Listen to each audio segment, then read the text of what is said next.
Welcome to the Words Up Primary Speech and Language Key Messages for Language Learning and Interaction Training. This training explores the Words Up Primary key messages that follow on from the Words Up Baby and Words Up Early interaction key messages. Separate to this training is the Words Up Early interaction key messages training. It is recommended that practitioners in primary schools engage with both the Words Up Early and the Words Up Primary key messages. For the training, you will need A4 paper and a pen. The aim of the session is to have a knowledge and understanding of the Words Up Primary key messages, reflecting on your own practice in terms of adult-child interaction to support children's language, literacy and learning. We're going to recap Words Up Early as Words Up Primary is for the following stage. Words Up Early covers 4 posters that run from roughly the age of 1 year old to the end of Primary 1. The 4 posters cover 6 key messages: play and talk together, quiet time to talk, pause and wait, copy and add, be careful with questions, and face-to-face. Words Up Early has its own video that is stored on highlandliteracy.com. Today's video is talking more about Words Up Primary, listening and talking together. Words Up Primary looks at 4 key messages to develop interaction skills in a primary school setting. Roughly, children that benefit from these interaction skills sit between Primary 2 and Primary 7. However, you may have children in your classes that are developmentally at a younger stage, and they would benefit from the earlier Words Up Early messages as previously covered. 2 of the Words Up Primary messages are overlaps and extensions of Words Up Early. You'll notice that be careful with questions is a key message which is exactly the same as Words Up Early. In Words Up Early, we talk more about balancing comments with questions, and in Words Up Primary, it's balancing comments with questions, but then also asking developmentally appropriate questions. The other key message, which is similar to Words Up Early, is give thinking time. In Words Up Early, we have called this pause and wait. Give thinking time is really important for children to be able to process, learn and understand new language. The 2 new key messages are repeat and revisit and use gestures meaningfully. These messages are important for learning new language and reviewing previous knowledge. We will explore the 4 key messages further during this training. It is important that all practitioners working in a primary school setting are aware of their own interaction techniques and styles. Words Up Primary strategies and the monitoring tool will help practitioners to reflect on how they engage with their class and individuals. For the next task, you will need your piece of A4 paper.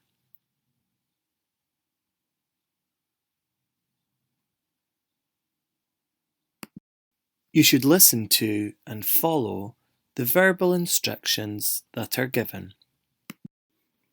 Start with a portrait rectangular piece of paper. Fold in half lengthways, crease well and open again. Fold in half downwards. Fold the connected corners at the top down to the centre line to make a triangle with an extra bit at the bottom. Take the top layer and fold the rectangular flap upwards. Crease well. Turn the triangle over and do the same with the rectangular flap on the other side. Put your thumbs into the gap between the sides of the triangle. Pull out the sides and lie this on the table. Push down flat to create a square shape. Put your thumbs into the gap between the layers and fold the front layer up to the top. Turn the square over and do the same with the flap on the back to create a triangular shape. Put your thumbs into the gap between the sides of the triangle. Pull out the sides and lie this on the table. Push down flat to create a square shape. Turn the square so that the triangular flaps that open are at the top. Pinch the tips of the triangle between your thumbs and forefingers and gently pull the triangles outwards and down to the sides to make a boat shape. Lay the boat on the table and crease well. Gently tease apart the sections of the boat. Don't forget to write your name on the boat or I won't know who it belongs to, and place them all in the finished work tray. You should have ended up with a boat that looks a little like this. Were you able to make it? If not, what would have helped? Take a few minutes to discuss and note down what would have made this a more successful learning experience. You should now pause the video.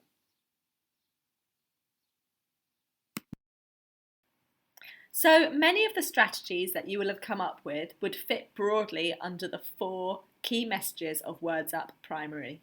Repeat and revisit, give thinking time, use gestures meaningfully, and be careful with questions. So the premise of all Words Up key messages are not about what to teach, but instead about how to adapt your interactions to support learning and teaching. So thinking about the origami task, let's look at the Words Up key messages to see whether or not they would have helped us get better results. So for example, if I had given you more thinking time and paused approximately 7 seconds between information, that would have allowed you time to process, think, plan and do and carry out. If I had supported that instruction with some visuals, if I had used my gestures meaningfully to show you what I meant, that would have allowed for a higher chance of success. Using gestures meaningfully allows you as the listener to link the visual and the verbal together. It allows you to understand more of what I've said, but it also encourages the practitioner to move more slowly through their spoken instruction.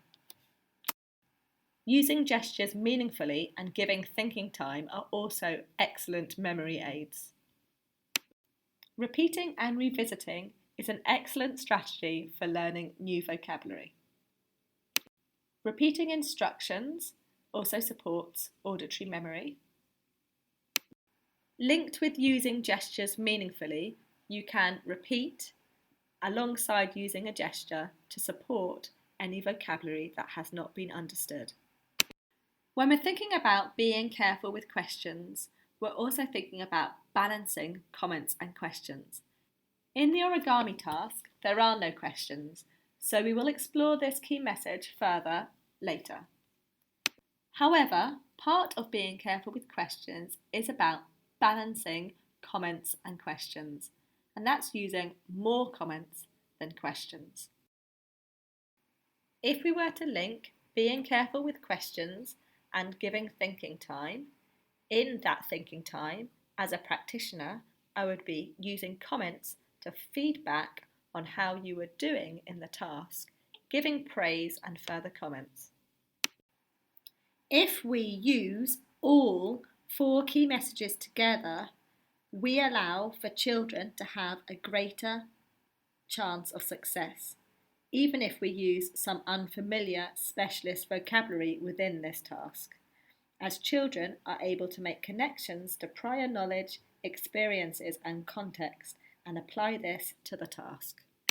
In order to learn new vocabulary, it is important for children to link experiences with the vocabulary when it's modelled for them. This needs to happen a number of times and across a range of contexts. Repeat and revisit supports this. New vocabulary is more likely to be robustly stored if a child has had a range of experiences where that new vocabulary has been modelled by an adult. It is more likely that children will learn new vocabulary from adults than their peers. This is because an adult is better able to adapt their interaction to their audience. Using gestures meaningfully helps children to develop new language. This is because it links both verbal and visual information. Children are more likely to learn new vocabulary when you use gestures meaningfully, but it also consolidates any previous vocabulary. Using gestures meaningfully also helps to link vocabulary across a range of contexts, transferring prior knowledge from one experience to another. Meaningful gestures are gestures that support a word's meaning. In the example, you see the practitioner is using an exaggerated gesture of size to support the new vocabulary ginormous. Other visuals, such as objects, photographs, and pictures, are also excellent ways of supporting vocabulary development. In taking a whole school approach to literacy, language, and communication, it is recommended that schools take a structured approach towards vocabulary planning and instruction. Separate to this training are the supporting vocabulary development sessions that sit as part of the whole school literacy, language, and communication toolkit. These support a whole school approach to vocabulary development through Pip St John's pre-teaching vocabulary. When we're talking about being careful with questions, we really mean these 2 points. Balance questions with comments and check questions are developmentally appropriate. Research tells us that children don't learn about new information by questioning. So it's really important that when we're introducing new vocabulary or new topics, that we are using more comments than questions. Questions, however, can develop problem-solving skills and higher-order thinking skills when they are at the right level for children to understand. We are going to do a couple of activities to further explore these points. It's really important to consider that using questions is an ingrained and integral part of adult-to-adult conversation, so it's really difficult for us as adults to reflect and monitor that and change that as part of our interaction style. We use questions with other adults to show that we are interested in their conversation and their points of view, but don't forget that we're using questions when we're talking about an exchange of information, not one person imparting new vocabulary and new learning to a partner. It's important to consider as well that sometimes questions can shut down conversation as the answers are often closed responses. Whereas making a comment or a statement that is of interest to your partner could promote more open dialogue. Because we are aware that balancing comments with questions is a tricky thing for practitioners to do in their everyday conversation, we have devised this activity. We use the question hand to think about 5 different ways that instead of a question, we could transform it into a comment. So instead of asking a question, we could have an exclamation, or maybe a label or naming something, describing what the child is currently doing or has done. Maybe think about something from your perspective, or even say, I wonder. For this first task, you should draw around your hand. You should now pause the video. There are 5 questions on the screen. In small groups, you should identify one of the questions that you are going to focus on. Once you have identified the question, you should write it in the palm of the hand that you have just drawn. You should now pause the video. You are going to focus on transforming your questions into comments. Instead of asking the question that you have written in the palm of the hand, you are going to make 5 comments that you could say instead of asking the question. These are comments that may support or model vocabulary or as provocations for interaction. On the screen, you can see a variety of sentence starters that could be used in order to make comments. Use these sentence starters to generate 5 comments that you could make instead of asking the question. Write these 5 comments on the fingers of the hand that you have drawn. You should now pause the video. Here's an example of, instead of asking, "Does anyone know what this is?" when referring to a plane, I make comment by saying the following 5 statements. This is in an activity when plane is a new bit of vocabulary for the majority of the class.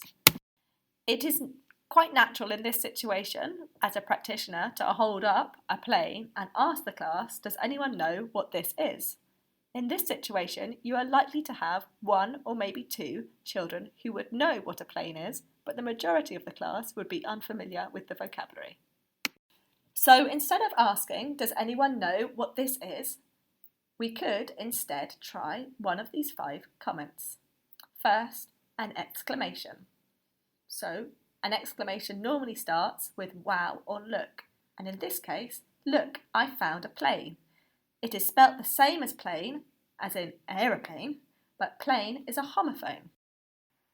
Secondly, we could label or name the item. So we could say, "Here is a plane."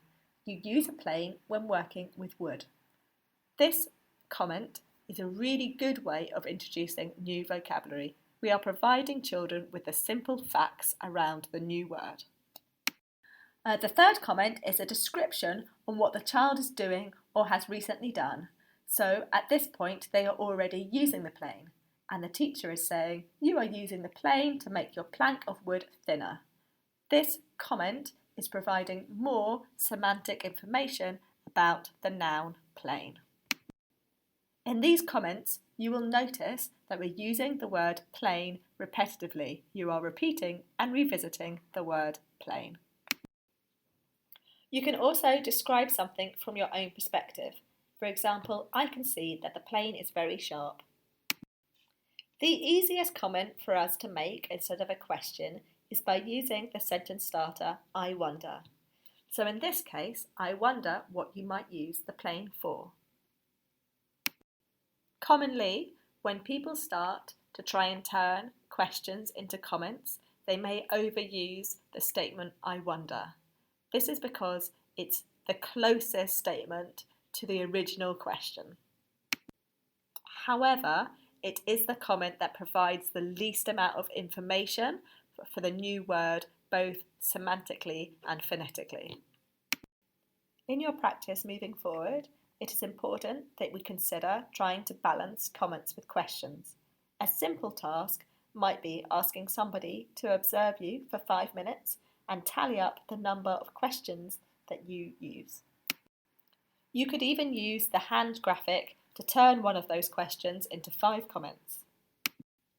When children are more familiar with the vocabulary, we can use that within questions that are developmentally appropriate. Questions can promote critical thinking and higher order thinking skills, but only when they are at the right developmental level. Separate to this training are the concrete to abstract thinking sessions that sit as part of the whole school literacy, language and communication toolkit. These sessions include resources on developmentally appropriate questioning linked to the blank language scheme. These resources can be used by practitioners across the school to support children's comprehension. The final key message to go over today is give thinking time. We normally recommend that is about 7 seconds in your head before you give a further bit of information. We also, in this key message, start to think about how we encourage children in our class to ask for clarification, and also be aware that for some children it might take even longer than 7 seconds for them to process, plan and do. You may want to consider classroom strategies like no hands up, which support giving thinking time. For the next task, in small groups, discuss the following 2 questions. Giving thinking time, why is it important? And how does giving thinking time support children's oral language and reading comprehension? You should now pause the video. Some of the things you might have talked about are how when we give thinking time, it allows for children to think, plan and do. Giving adequate thinking time allows children and young people a chance to formulate a more considered response. It also provides a longer opportunity for children to form better connections between what they already know and any new learning. And giving thinking time increases the chance of successfully interpreting information, even if some of it is new and unknown. You are going to watch a short clip on an interaction where a practitioner is asking, can you find the Wimbly Woo?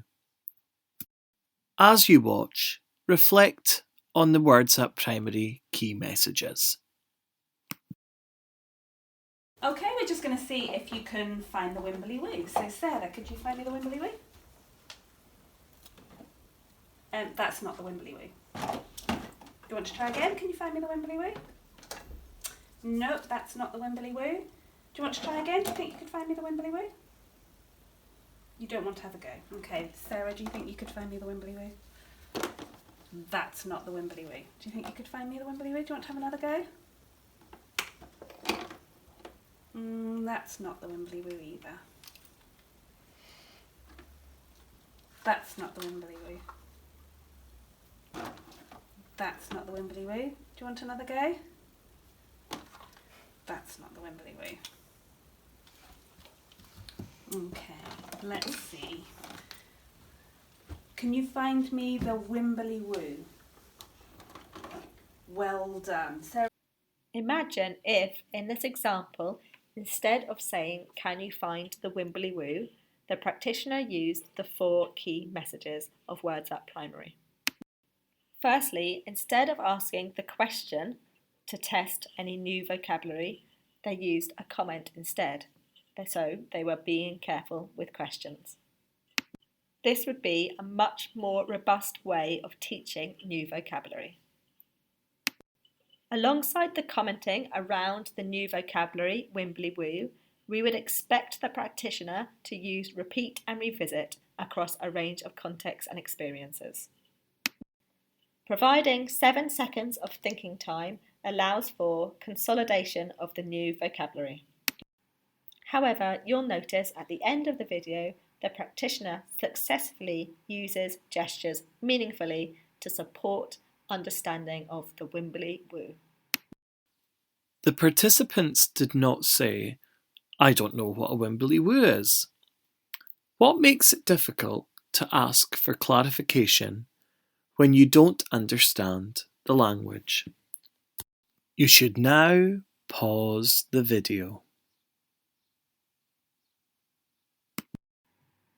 It's really interesting that even as adults we find this a really difficult thing to do.